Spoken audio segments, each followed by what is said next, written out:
Alors, une marque de chocolat Schneiders. Alors, comme vous l'avez remarqué, c'est une orthographe assez spéciale.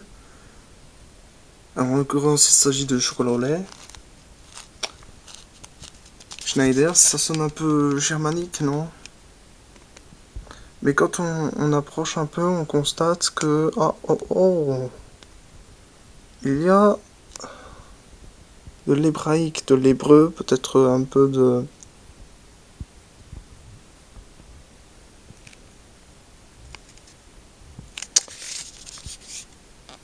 du yiddish, peut-être.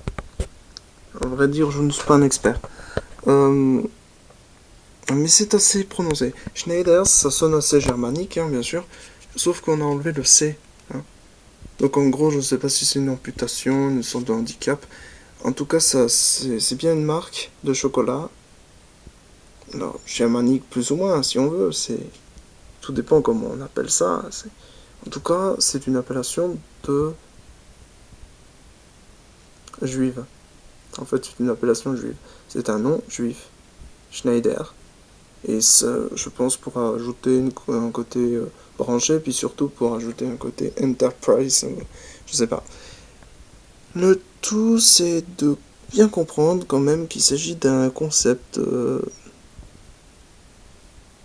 en soi.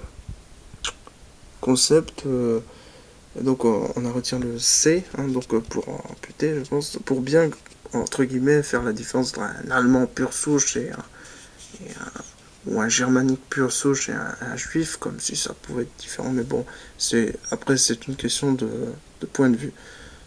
Toujours est-il que oui, alors donc du coup, ce côté un peu germanique, voire un peu effacé, ajouté au caractère un peu hébreu, me fait penser effectivement à du yiddish, c'est-à-dire du yiddish, yiddish, judendeutsch, en fait, juif allemand.